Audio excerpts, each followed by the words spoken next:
Oke, Assalamualaikum warahmatullahi wabarakatuh. Yang saya hormati adik-adik mahasiswa semester 2 yang mengambil mata kuliah teori-teori konseling di tahun ajaran atau tahun akademik 2021-2022 pada semester genap. Selamat kita bertemu kembali pada mata kuliah teori-teori konseling. Mudah-mudahan ke depan adik-adik mempunyai gambaran-gambaran tertentu di dalam sesuai yang diharapkan dalam mata kuliah.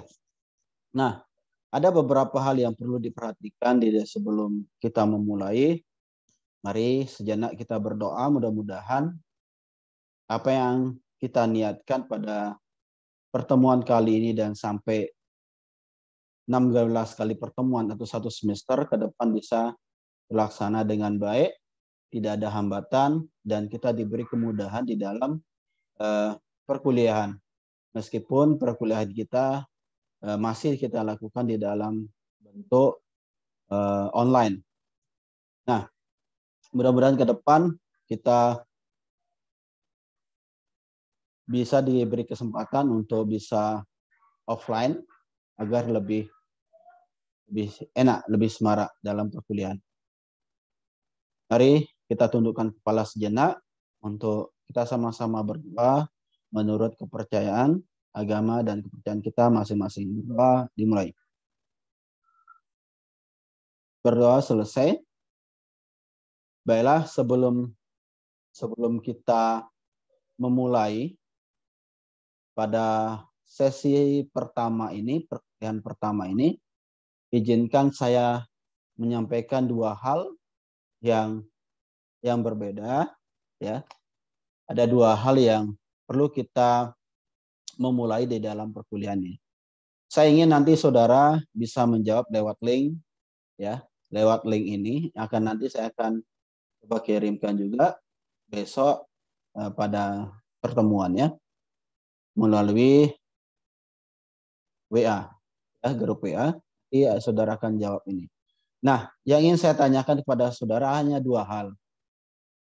Yang pertama adalah apa yang Anda persiapkan di dalam mengikuti perkuliahan mata kuliah teori-teori konseling pada satu semester ini, atau apa yang Anda persiapkan untuk menghadapi perkuliahan ini dalam jangka satu semester. Nanti saudara bisa jawab itu sesuai dengan pendapat saudara apa yang saudara alami. Ya. Yang kedua adalah hasil akhir seperti apa yang Anda harapkan setelah mengikuti perkuliahan ini. Tentu setelah saudara mempersiapkan, itu prosesnya nanti ke depan. Nah, harapan apa, seperti hasil akhir apa yang akan saudara harapkan. Nah, karena pada pertemuan pertama kali ini, saya ingin memperkenalkan apa yang harus kita lakukan di dalam satu semester ke depan. Mari kita memulai, ya, dari deskripsi mata kuliah. Dari deskripsi mata kuliah, ya.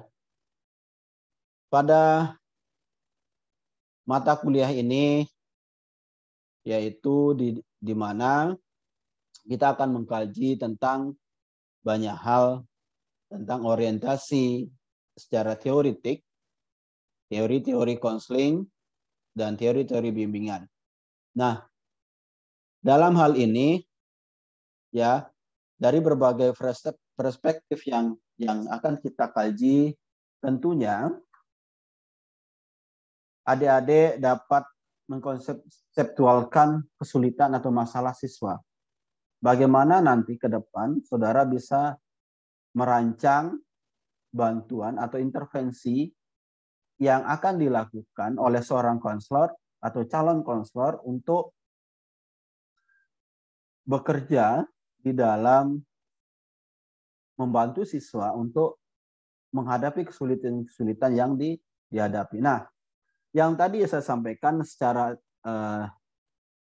teoritik, ada beberapa hal yang perlu kita kaji di dalam teori-teori konseling ini. Yang pertama, ada beberapa pokok bahasan. Yang pertama adalah bagaimana pendekatan konseling psikoanalisa. Adrian esensial, person center therapy, gestalt, behavior, ya, kognitif behaviornya, realita, naratif, family terapi, dan postmodern, dan yang paling penting adalah empati. Nah, adapun capaian pembelajaran yang diharapkan di dalam lulusan, capaian pembelajaran lulusannya, ya, yang dimana saudara diharapkan menunjukkan sikap bertanggung jawab atas pekerjaan di bidang keahlian secara mandiri.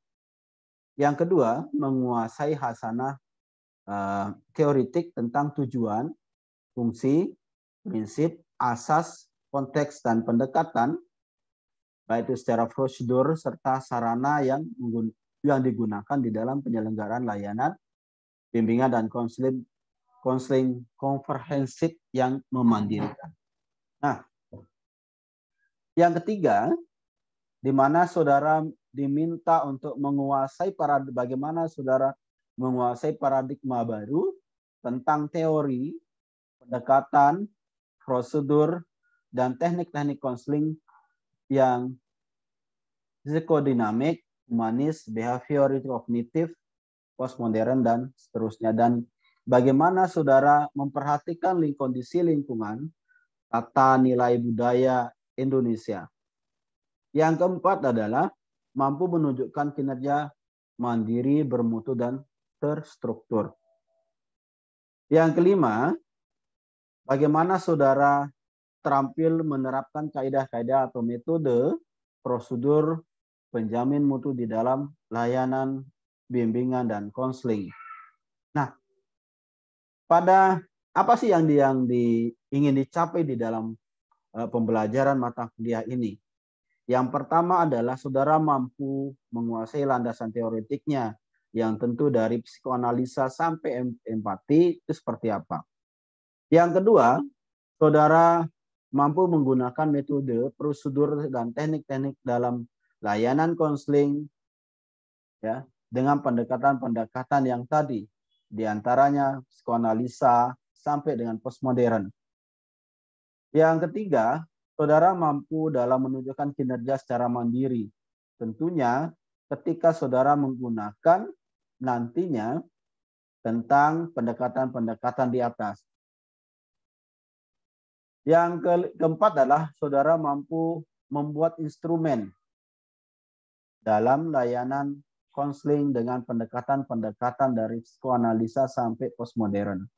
Bagaimana pelaksanaannya, apa yang harus dibutuhkan, instrumen apa yang harus dibutuhkan, bagaimana indikator-indikatornya itu saudara harus bisa kuasai di situ. Nah, yang kelima adalah saudara mampu membuat laporan secara mandiri tentunya. Saudara mandiri terhadap layanan konseling dengan pendekatan konseling psikoanalisa, Aldrian, esensial, person center, gestalt, behavior, kognitif behavior, realita, naratif, family, dan postmodern. Nah, bagaimana pada pertemuan kali ini kita akan membahas, ini pada pertemuan pertama kita akan membahas tentang RVS ini. Nah, mulai pada pertemuan kedua, kita akan berbicara tentang bagaimana memahami psikoanalisa teori. Yang akan kita bahas adalah bagaimana drive itu muncul, seperti apa drive itu, object relation itu seperti apa, struktur drive, dan komponen drive. Nah, pada pertemuan ketiga, kita akan memahami hakikat Aldrian teori. Itu seperti apa, bagaimana latar belakangnya, pandangan Aldrian itu teori itu seperti apa, bagaimana tahapan-tahapan konselingnya. Nah, pada pertemuan keempat, bagaimana kita memahami teori eksistensial, ya. Bagaimana latar belakangnya, kita akan berbicara tentang latar belakangnya, bagaimana pandangan individu yang sehat, dan tahapan-tahapan konselingnya seperti apa. Nah, masing-masing pertemuan ini kita akan capai di dalam 2 jam, ya. Yaitu kita akan berdiskusi, nanti kita akan berdiskusi menggunakan online, bisa nanti Gmeet dan yang lain. Nah, buku-buku yang bisa saudara baca ada banyak. Biasa saudara Gerald Corey mulai dari tahun 2012, ya, punyanya EV dan EV di tahun 2015, Ferron dan itu 2003 dan Schleckman 2014. Nah, pada pertemuan kelima kita akan membahas tentang person centered therapy. Bagaimana perkembangan person centered therapy, hakikat manusianya seperti apa, bagaimana karakteristik itu seperti apa, struktur, ya, tujuan konselingnya, kondisi konseling di dalam proses konseling, dan tahapan konselingnya. Nah, pada pertemuan ke-6 kita akan membahas tentang Gestalt. Bagaimana latar belakangnya, pandangan individu yang sehat itu seperti apa menurut Gestalt, tahapan-tahapan konselingnya seperti apa. Ini akan kita membahas pada pertemuan-pertemuan itu.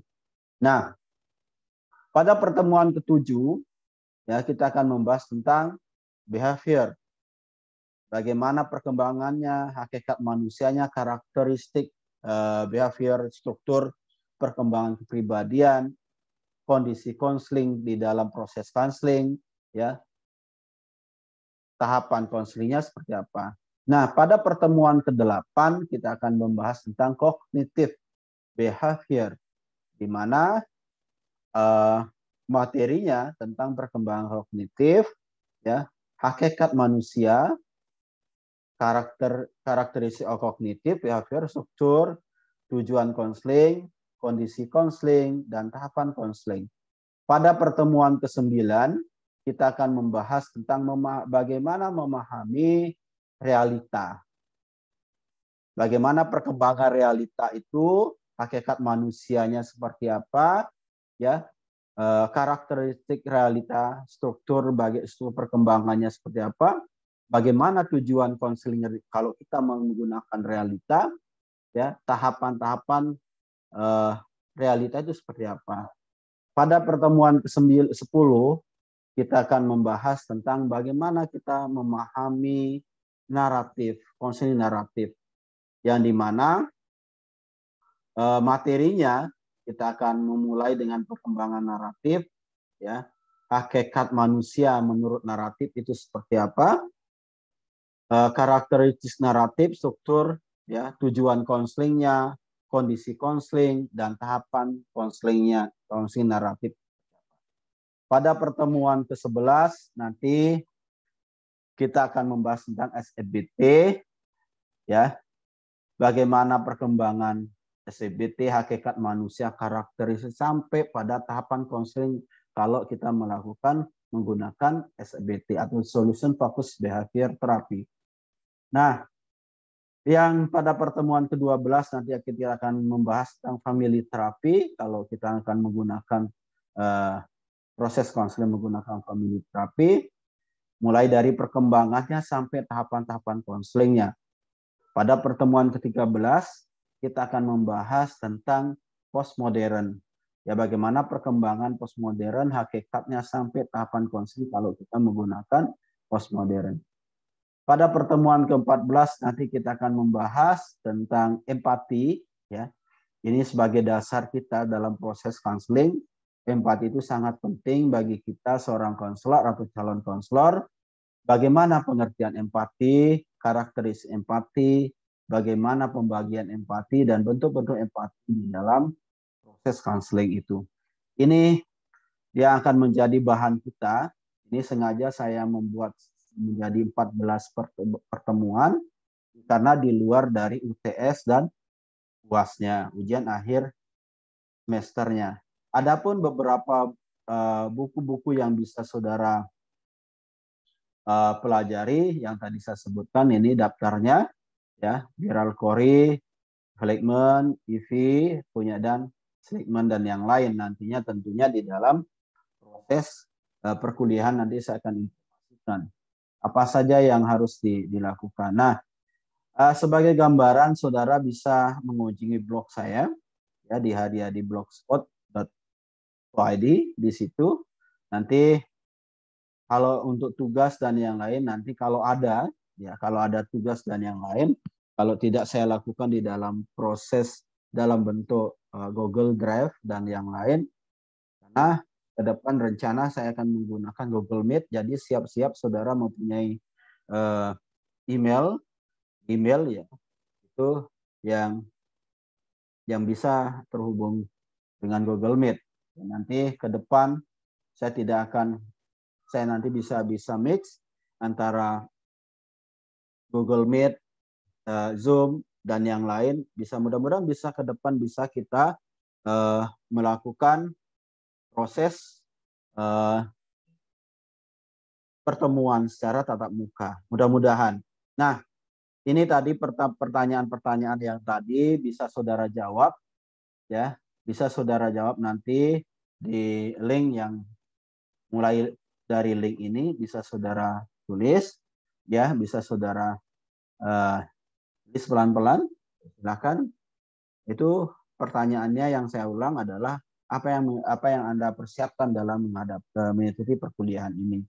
Yang kedua adalah hasil akhir seperti apa yang Anda harapkan tentunya. Mari kita memulai dari diri kita sendiri, seperti apa yang kita harapkan ke depan. Sebelum kita memulai, seperti apa persiapan kita, sampai pada akhirnya, agar tidak ada hal yang mendasar, tidak ada yang mengganjal di dalam diri kita. Nah, ke depan saya berharap bisa materi-materi ini bisa saya sampaikan secara tatap muka tentunya ya, seperti tatap muka dan yang lain. Nah, saya berharap pada adik-adik kita bisa melakukan perkuliahan ke depan di dalam materi-materi yang tadi saya sampaikan, itu bisa terlaksana ke depannya tanpa ada kendala, baik itu secara online dan yang lain. Nah, dari paparan-paparan tadi mudah-mudahan bisa saudara pahami ya, bisa saudara pahami apa tujuan-tujuan di dalam proses pembelajaran kita ke depan di dalam mata kuliah teori-teori konseling ini, dan seperti apa yang harus kita lakukan ke depan ya. Dan mudah-mudahan kita akan tetap berkomunikasi menggunakan grup WA dan yang lain. Oke, jika ada pertanyaan, ini yang dapat saya sampaikan. Jika ada pertanyaan ke depan, yang